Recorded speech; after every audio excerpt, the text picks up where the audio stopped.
Kasi sandukjariba thoramasi Diamond Radio na sandukjaba Crime Reports.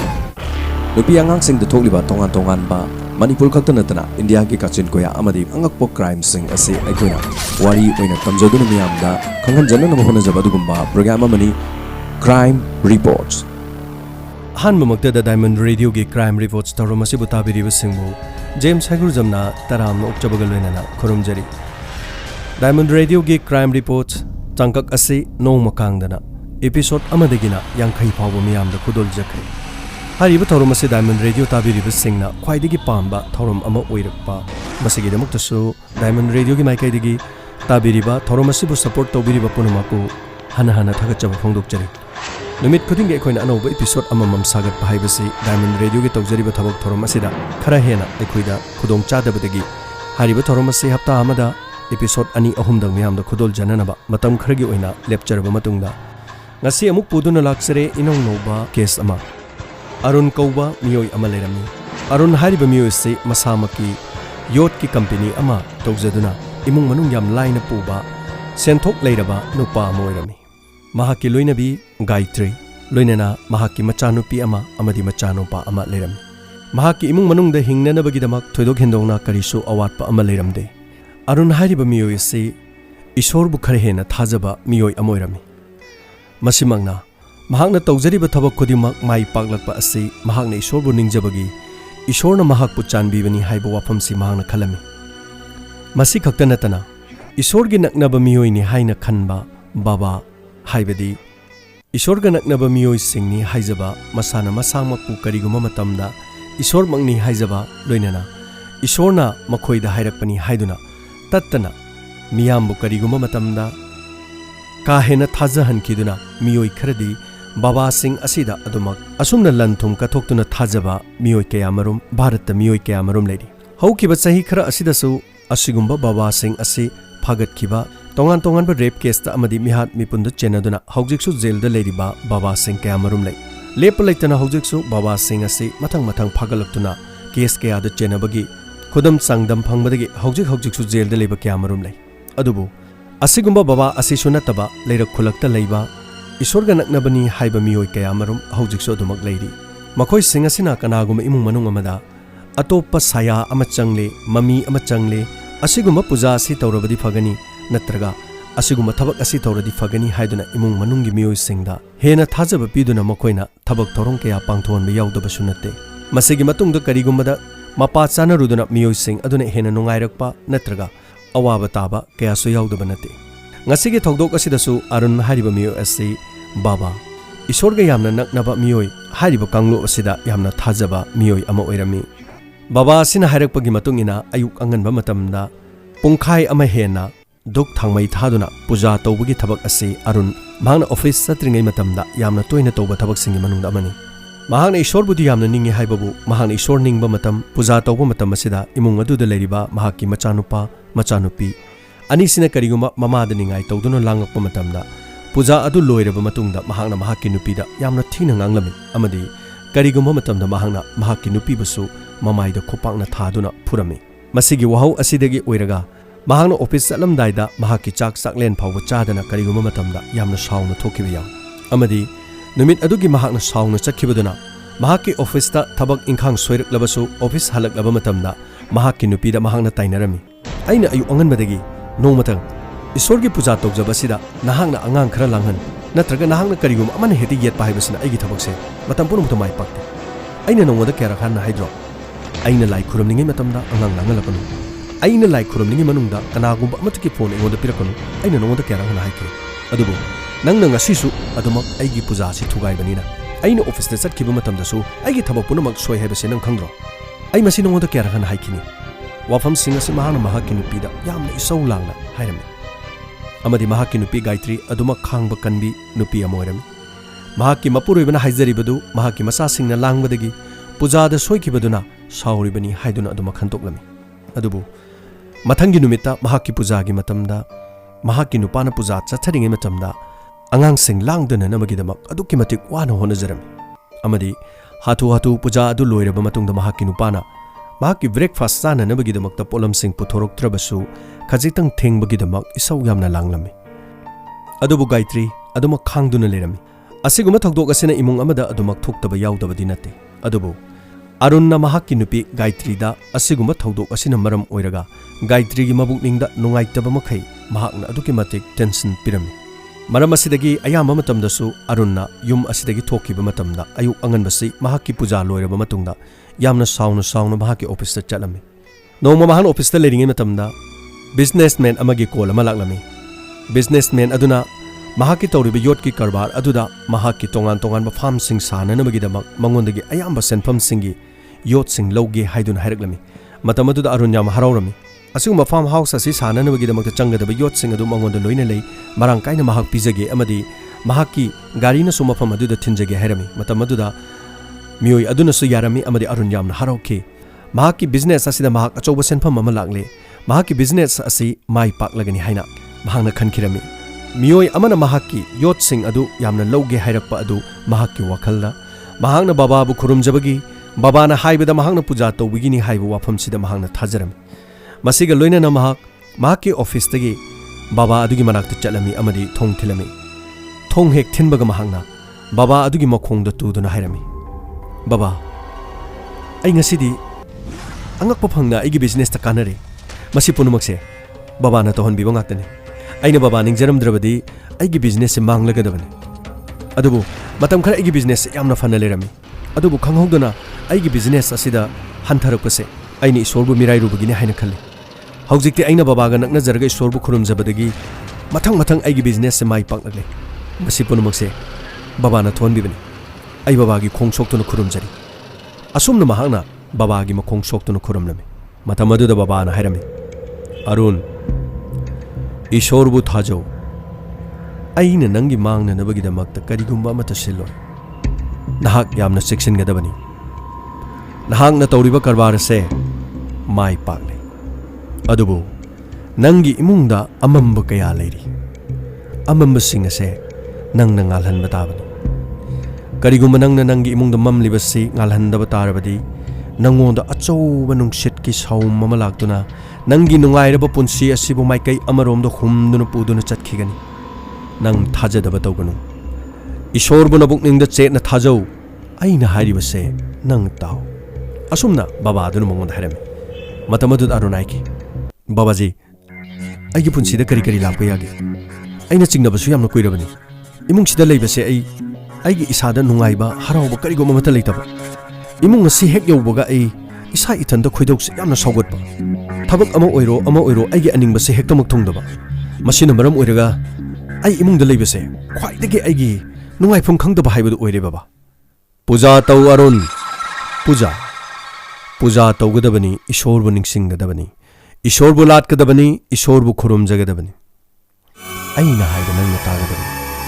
ꯃꯇꯝ ꯑꯗꯨꯗ ꯅꯪꯒꯤ ꯑꯅꯤꯡꯕ ꯑꯄꯥꯝꯕ ꯈꯨꯗꯤꯡꯃꯛ ꯃꯥꯏ ꯄꯥꯛꯅ ꯃꯥꯡꯂꯣꯝꯗ ꯆꯪꯁꯤꯟꯒꯗꯧꯔꯤꯕꯅꯤ꯫ ꯁꯦ ꯅꯪꯒꯤ ꯏꯃꯨꯡꯗ ꯂꯥꯛꯀꯗꯧꯔꯤꯕ ꯅꯣꯡꯂꯩ ꯅꯨꯡꯁꯤꯠ ꯑꯁꯦ ꯃꯇꯝ ꯆꯥꯅ ꯀꯜꯍꯧꯗ꯭ꯔꯕꯗꯤ ꯅꯣꯡꯂꯩ ꯅꯨꯡꯁꯤꯠ ꯑꯁꯤꯅ ꯅꯪꯒꯤ ꯏꯃꯨꯡꯗꯒꯤ ꯍꯨꯝꯗꯨꯅ ꯄꯨꯈ꯭ꯔꯒ ꯅꯪꯒꯤ ꯅꯨꯡꯉꯥꯏ ꯌꯥꯏꯐꯕꯕꯨ ꯃꯥꯡ ꯇꯥꯛꯍꯟꯒꯗꯧꯔꯤ ꯑꯔꯨꯟ꯫ "ꯕꯕꯥꯖꯤ, ꯑꯗꯨꯗꯤ ꯀꯔꯤ ꯎꯄꯥꯏ ꯇꯧꯒꯅꯤ? ꯑꯩꯒꯤ ꯏꯃꯨꯡꯗ ꯂꯥꯛꯀꯗꯧꯔꯤꯕ ꯅꯣꯡꯂꯩ ꯅꯨꯡꯁꯤꯠꯁꯦ ꯀꯔꯤꯅꯣ?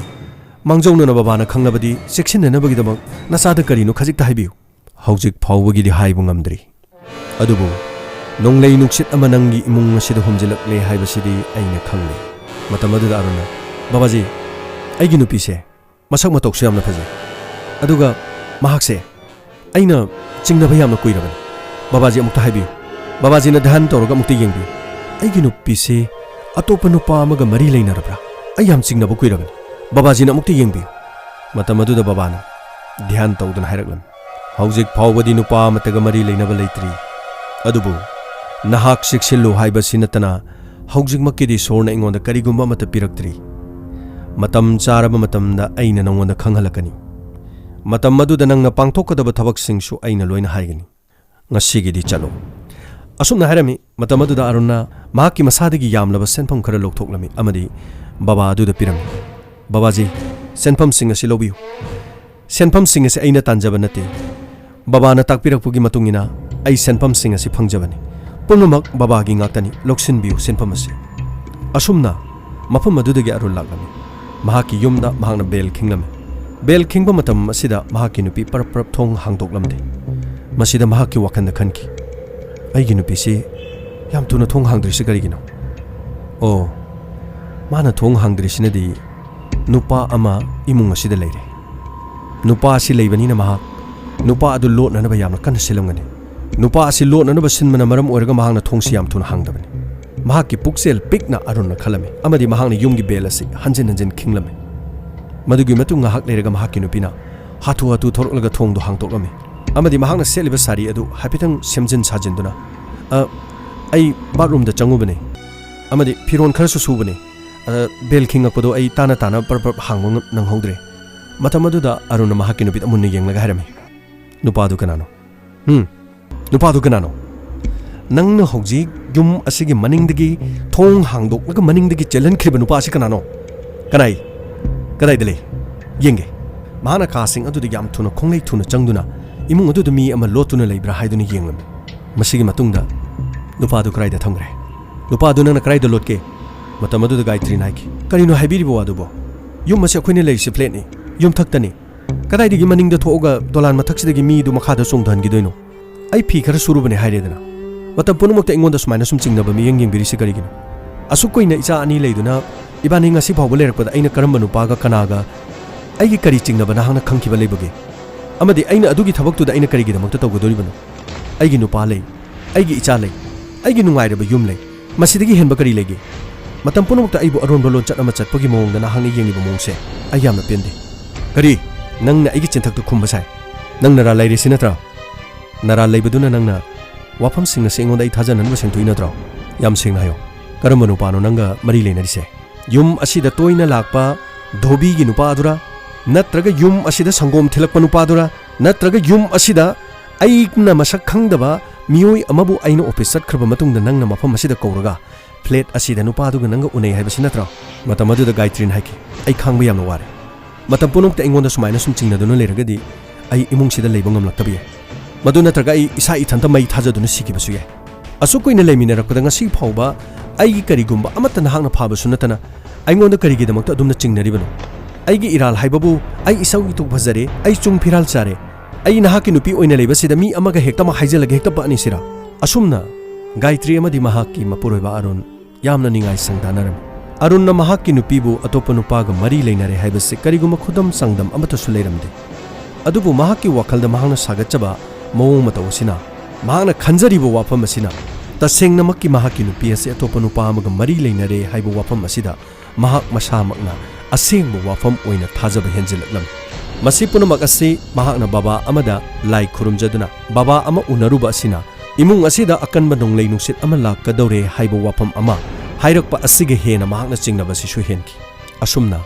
Gayatri amadi Arungi paliba yumban adu nungai yaifana awat apa leitana panbo irabasu imung aduda nungai pham khangdaba haraupam khangdabagi mawong mataw amadi asumna sathaduna laki nongma ayu anganba amadasu mahana puja loirba matungda mahangna office kidama yum adudagi kumtharaklam mahangna kumthaduna makhada lakpa matamda flat aduda leiriba miyam singi phi asuba porokpa dobi ama mahaka mitchanarami matam aduda mahana dobi aduda munne yenglami mi amana mi amagi maithongda munne yenglaklabanina dobi adunasu Arunda munne yenglaklami adubu dobi adunadi nupasina ingonda munne yenglaliba karigino ai kari torajano ai kadai kari soirajano haina mahaki masada yengjaram adubu Arunna khanki mahangna ai uraga asu yamna chingnaribasi masi imungda phi suba khotpa atai atai pot thindok thinjingi khudong chaba lauraga aigi nupi Gayatri ga mari leinaba nupa horijala phi asuba thinba lakpa dobi adunasu Arunba munna munna yenglami asumna mokhoi ani munna munna yengnaduna asum khara khara lapthoknaraklami adubu Arundadi hena chingnaba oiram mahaki nupiga mari leinaba nupa oiramgadra haiba wafamsi mahangna khanki asumna chingnana mahaki office ta laki office ta laklaba matung mahak thabak mahak torumlaba matungda amu hana nungthin pobop to babagi manakta chalami amadi babagi makhong konduna haram baba na haiba lo chumle aigi nupi se atopa nupa amaga mari leinare aina makhoi anibu chap chana phaba ngamdaba khakta ngaire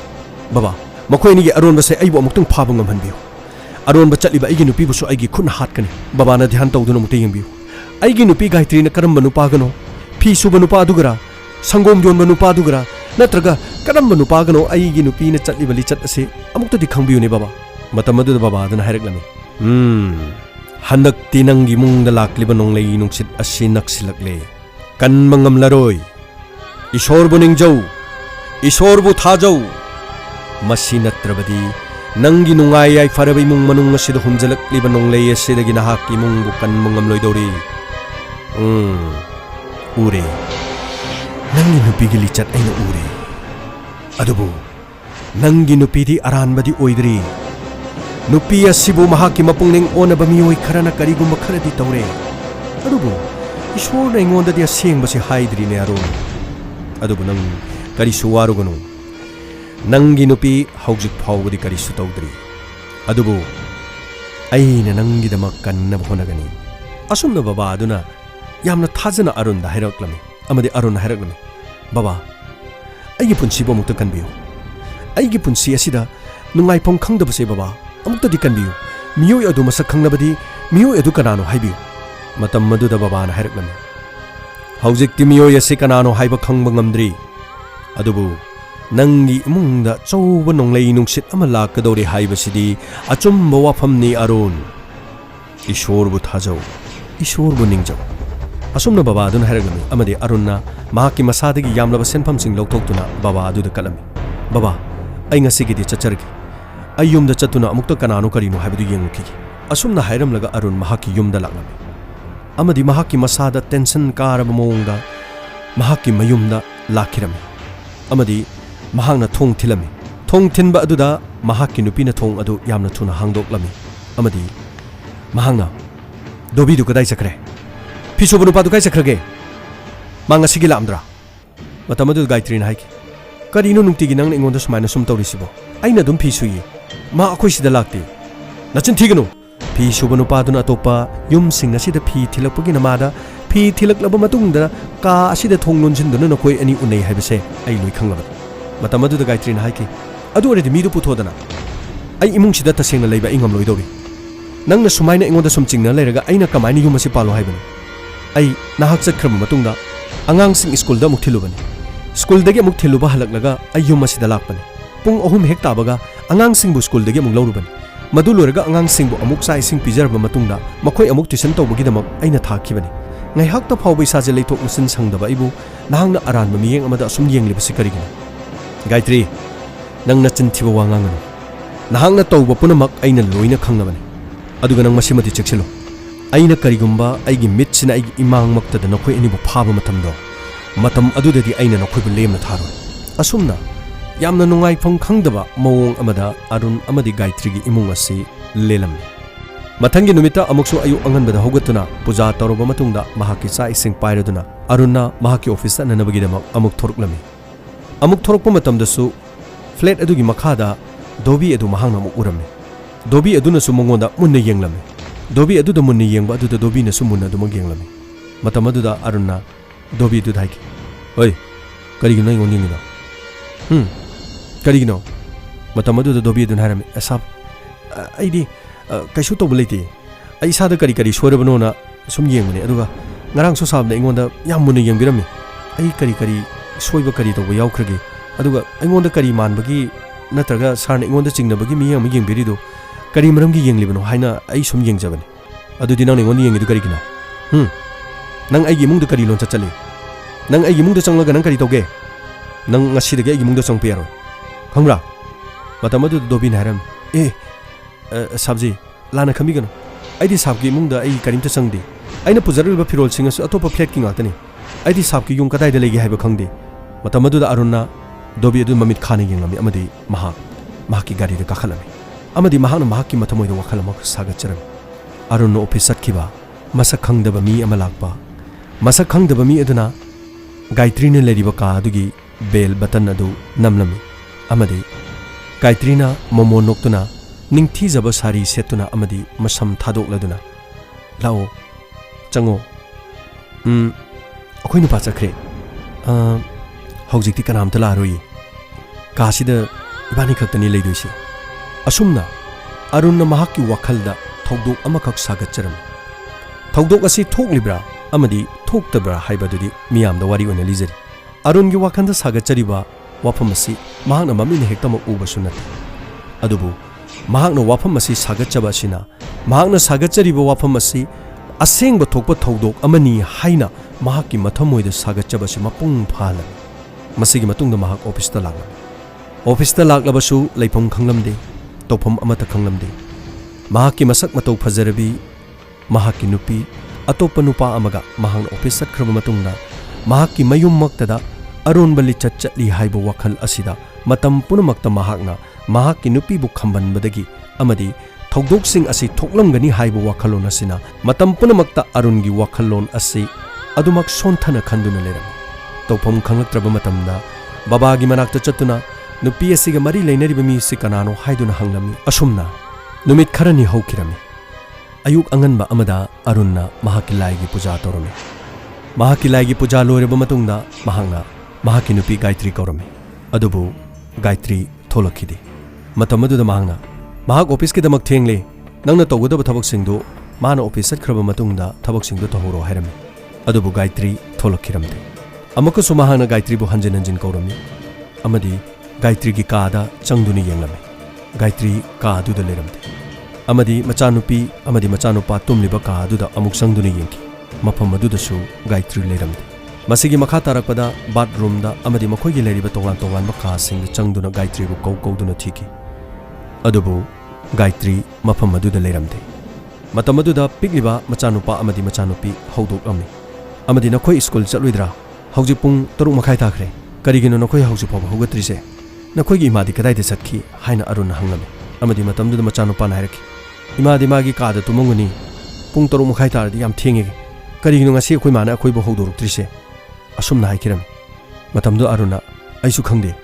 nahangi matam di akhoi mado aina kawbudi hek lakpani du ngasi di laktre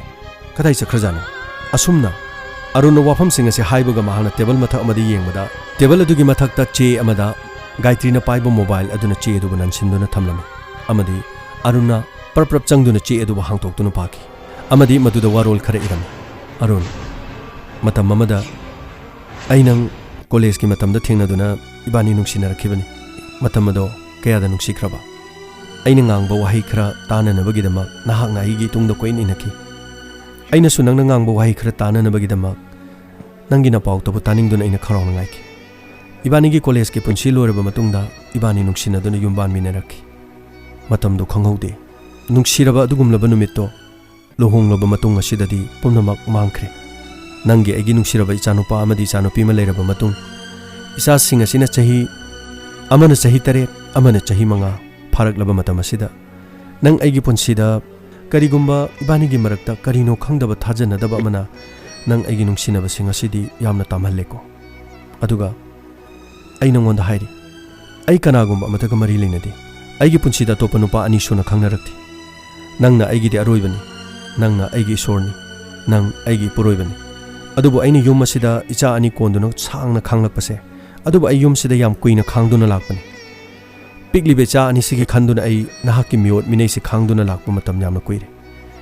ngasidi ai nahaki miot minei da khangbu ngamdre ai ngasidi yum thadokduna chale aini yum thadokduna chalibase ai nupa amaga lohongna na bagidamak launa leina na bagidamak chatpanate ai chalibase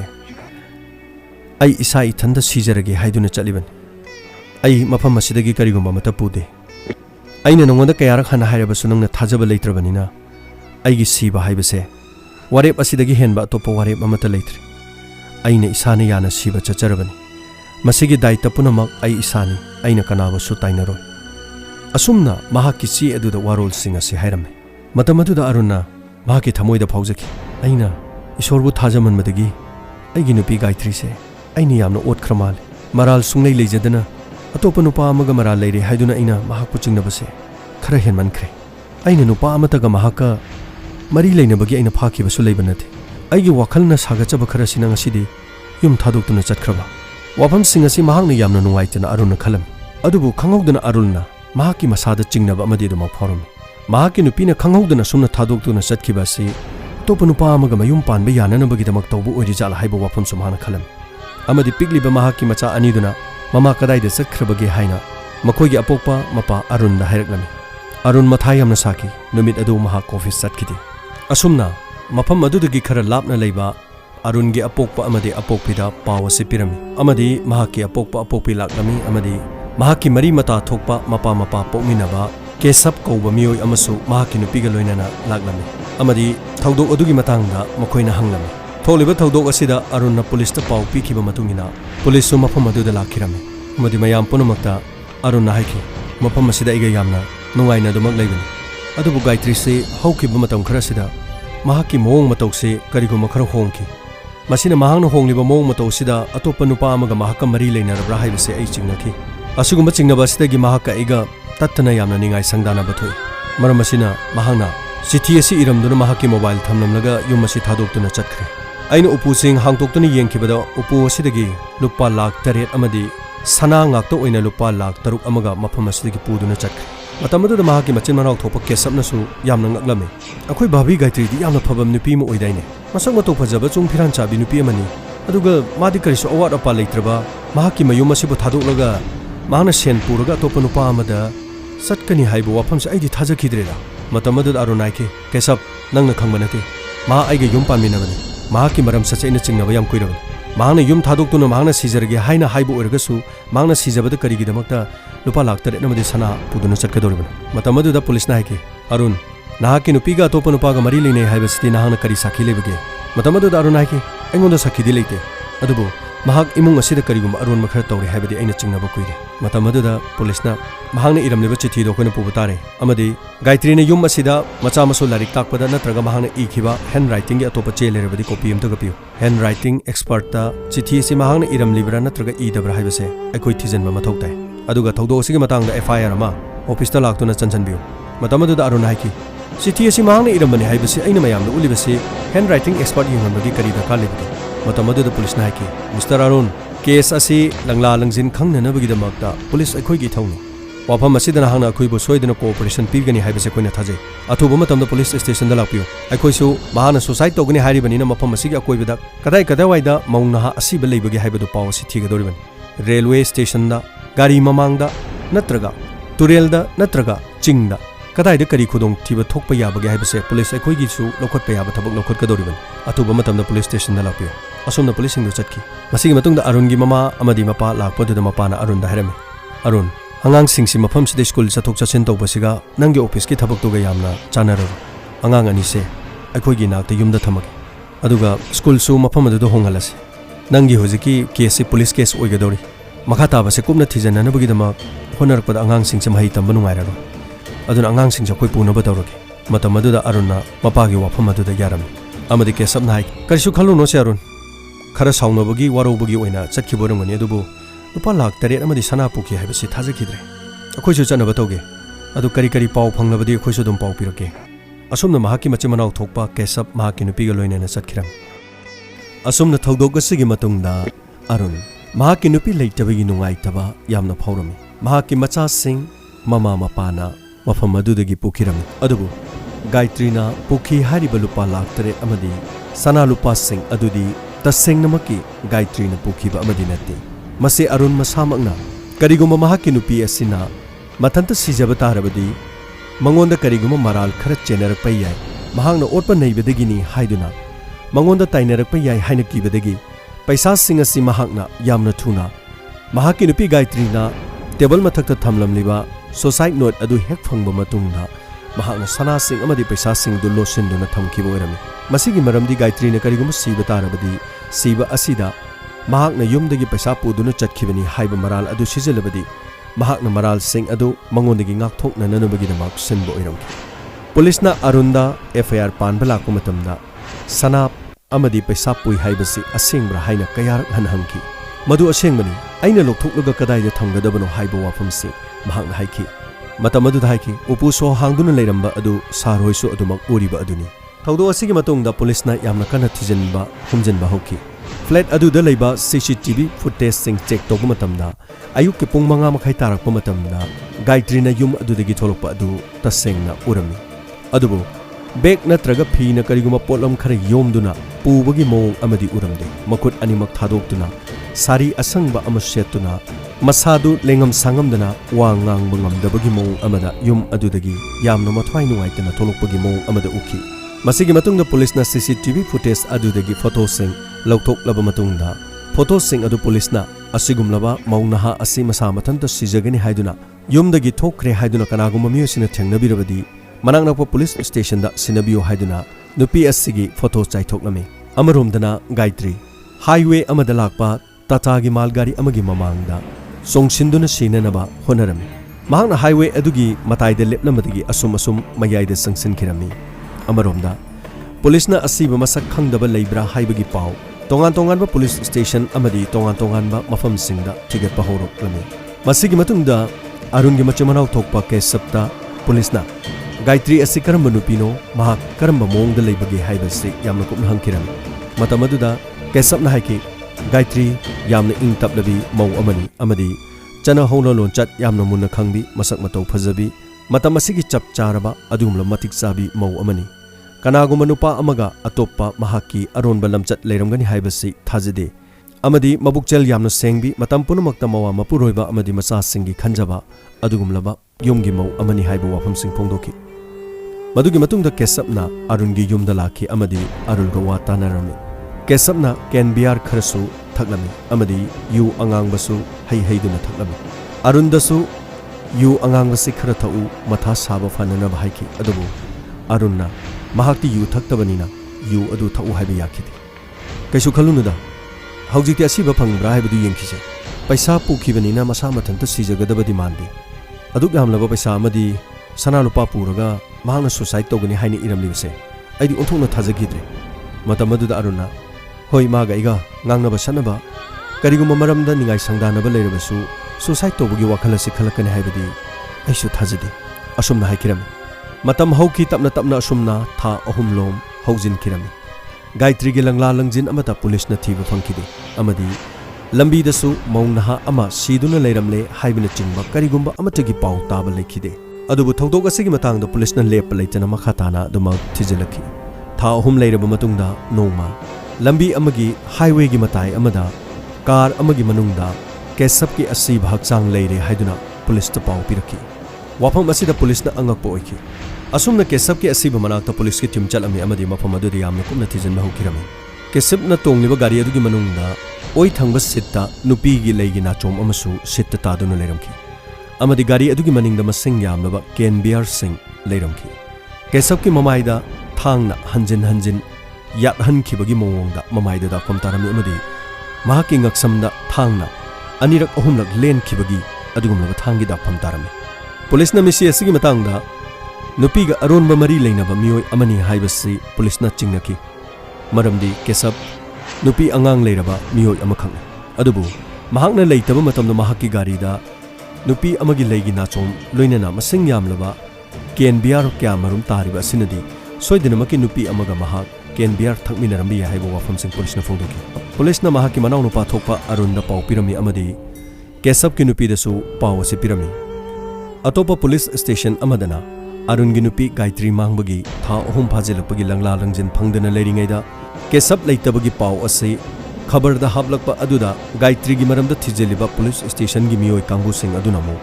ꯑꯔꯨꯟꯒꯤ ꯃꯅꯥꯎꯅꯨꯄꯥ ꯊꯣꯛꯄ ꯃꯤꯑꯣꯏ ꯑꯃꯁꯨ ꯑꯃꯨꯛ ꯂꯝꯕꯤ ꯑꯁꯤꯗ ꯁꯤꯗꯨꯅ ꯂꯩꯔꯝꯂꯤꯕ ꯑꯁꯤꯒ ꯒꯥꯏꯇ꯭ꯔꯤ ꯃꯥꯡꯈꯤꯕ ꯑꯁꯤꯒ ꯀꯔꯤꯒꯨꯝꯕ ꯃꯔꯝ ꯑꯃꯗ ꯃꯔꯤ ꯂꯩꯅꯕ꯭ꯔꯥ ꯍꯥꯏꯕꯁꯤ ꯄꯨꯂꯤꯁ ꯅꯥꯀꯟ ꯑꯅꯤꯃꯛꯀꯤ ꯇꯣꯉꯥꯟ ꯇꯣꯉꯥꯟꯕ ꯄꯨꯂꯤꯁ ꯁ꯭ꯇꯦꯁꯟꯒꯤ ꯖꯨꯔꯤꯗꯤꯛꯁꯟꯗ ꯂꯩꯕ ꯃꯔꯝꯅ ꯄꯨꯂꯤꯁ ꯁ꯭ꯇꯦꯁꯟ ꯑꯅꯤꯒꯤ ꯃꯤꯑꯣꯏꯁꯤꯡ ꯄꯨꯟꯅ ꯐꯝꯃꯤꯟꯅꯗꯨꯅ ꯋꯥ ꯇꯥꯟꯅꯕ ꯍꯧꯈꯤ꯫ ꯊꯥ 3 ꯊꯤꯕ ꯈꯪꯗꯅ ꯂꯩꯔꯛꯈꯤꯕ ꯒꯥꯏꯇ꯭ꯔꯤꯒ ꯁꯤꯔꯤꯕ ꯀꯦꯁꯞ ꯑꯁꯤꯒ ꯀꯔꯤ ꯃꯔꯤ ꯂꯩꯅꯕꯒꯦ ꯍꯥꯏꯕ ꯋꯥꯐꯝꯁꯤꯡꯗ ꯇꯣꯉꯥꯟ ꯇꯣꯉꯥꯟꯕ ꯑꯦꯡꯒꯜ ꯀꯌꯥꯗ ꯌꯦꯡꯕ ꯍꯧꯔꯛꯈꯤ꯫ ꯄꯨꯂꯤꯁꯅ ꯍꯥꯏꯈꯤ ꯀꯦꯁꯞ ꯍꯥꯏꯔꯤꯕ ꯃꯤ ꯑꯁꯤ ꯑꯩꯈꯣꯏꯅ ꯈꯣꯡꯒꯠꯂꯤꯕ ꯃꯇꯝꯗ ꯃꯍꯥꯛꯁꯤ ꯅꯨꯄꯤꯗ ꯈꯔ ꯆꯣꯞꯄ ꯃꯤꯑꯣꯏ ꯑꯃꯅꯤ ꯍꯥꯏꯕꯁꯤ ꯃꯈꯣꯏꯅ ꯈꯪꯈꯤ꯫ ꯃꯔꯝꯗꯤ ꯃꯍꯥꯛꯀꯤ ꯊꯕꯛ ꯍꯜꯂꯛꯂꯕ ꯃꯇꯨꯡꯗ ꯃꯍꯥꯛ ꯕꯣꯏꯁꯔꯒꯤ ꯃꯐꯝ ꯑꯃꯗ ꯌꯥꯝꯅ ꯇꯣꯏꯅ ꯅꯨꯄꯤ ꯀꯔꯕꯥꯔ ꯇꯧꯕꯤ ꯅꯨꯄꯤ ꯈꯔꯒ ꯂꯣꯏꯅꯕꯒꯤ ꯃꯑꯣꯡ ꯃꯇꯧꯗ ꯃꯈꯣꯏꯅ ꯄꯥꯎ ꯐꯪꯕ ꯉꯝꯈꯤ꯫ ꯉꯁꯤꯒꯤ ꯃꯇꯨꯡꯗ ꯒꯥꯏꯇ꯭ꯔꯤꯒꯤ ꯃꯄꯨꯔꯣꯏꯕ ꯑꯔꯨꯟꯁꯨ ꯀꯧꯈꯠꯇꯨꯅ ꯄꯨꯂꯤꯁ ꯁ꯭ꯇꯦꯁꯟ ꯑꯗꯨꯗ ꯋꯥꯍꯪ ꯄꯥꯎꯍꯪ ꯇꯧꯕ ꯍꯧꯔꯛꯈꯤ꯫ ꯉꯁꯤꯗꯒꯤ ꯊꯥ 3 ꯁꯨꯔꯦ ꯅꯪꯒꯤ ꯅꯨꯄꯤ ꯃꯥꯡꯈꯤꯕꯁꯤ, ꯑꯗꯨꯕꯨ ꯅꯪꯒꯤ ꯁꯣꯝꯗ ꯅꯪꯒꯤ ꯁꯥꯒꯩ ꯊꯣꯛꯄ ꯑꯃ ꯂꯩꯇ꯭ꯔꯤꯕꯁꯤꯒ ꯃꯈꯣꯏꯅꯤ ꯑꯔꯣꯟꯕ ꯃꯔꯤ ꯂꯩꯅꯕꯒꯤ ꯅꯪꯅ ꯆꯤꯡꯅꯕꯗꯨꯗ ꯌꯥꯎꯕ꯭ꯔꯥ ꯍꯪꯈꯤ꯫ ꯃꯇꯝ ꯑꯗꯨꯗ ꯑꯔꯨꯟꯅ ꯍꯥꯏꯈꯤ ꯑꯩꯒꯤ ꯅꯨꯄꯤ ꯑꯇꯣꯞꯄ ꯃꯤ ꯑꯃꯒ ꯃꯔꯤ ꯂꯩꯅꯩ ꯍꯥꯏꯕꯗꯤ ꯑꯩꯁꯨ ꯑꯩꯒꯤ ꯋꯥꯈꯜꯅ ꯐꯥꯎꯒꯅꯤ, ꯑꯗꯨꯕꯨ ꯑꯩꯒꯤ ꯏꯠꯅꯤꯅ ꯉꯁꯤ ꯐꯥꯎꯕꯗꯤ ꯎꯕ ꯂꯩꯇꯦ꯫ ꯃꯁꯤꯗ ꯅꯠꯇꯅ ꯉꯁꯤ ꯐꯥꯎꯕ ꯃꯍꯥꯛꯅ ꯌꯨꯝꯗꯒꯤ ꯁꯤꯒꯅꯤ ꯍꯥꯏꯗꯨꯅ ꯊꯣꯛꯈ꯭ꯔꯒ ngasi phawba magi langla langjin phangdabase atopa miyo emada mayum panba oikiba oirambasu ya haina khungki masigi matungda police na haki adubu nangi nupina lupa lakh tare namadi lupa lakh taruk longi sana puki haibasidi aran wa phamogini nangna kadai dolo senduna thami asumna police na onkhalaga arun da hangki arun ne yamna shaukiram yum adudagi mahagi nupina puki ba senpham sing adu mangonda kadai dolo sille haina hangbadu da mahangna shauksinnaram adubu ta sengmadi mahangna case asida mahakku chenaraktanabagi dama mahakki nupini yum thadokduna chatkiba numit aduda mahangna upu hangdol senpham sing asi mahakna loksinduna thamkibani police na wahang sing asi hangbu matamdadi mahakna Gayatri na pukibani haibu wafam sida dumak khumkirami Gayatri mangkiba amadi kesap ki misi asigi matangda tongan ba police na makhoigi thijin humjinbagi thabaksi yam kana kankhatba matungda kesap ki phone call gi record sing asi police na yamna kupna thijinki masigi matungda kesap na chatliba maikai khudimakta mahakki partner su oiba mahakki business punba Suras ayam matamda location si chap manana lei haibase police na khangki masida natana tongan ba boiser gi mafamda kesap na hek chatpa matamda madugi location aduda mahakki mamanaba Surasu adumag yauki asomna kesap na siramliba siga Gayatri ga kari mari leinabage ngasigi yangkai mathoi suba episode matang asida losinjare hayeng yangkai ni thoi suba episode asigi makha tarakpada Diamond Radio gi crime reports ta Gayatri mangkhiba amadi kesap na siramliba asigi matangda miyamna makha taba crime reports asigi pawdam jage haujiki damakta di tabiriba sing wakhal leitabiyo pongning fathabiyo tabiriba singbu James Hegurjamna khurumjari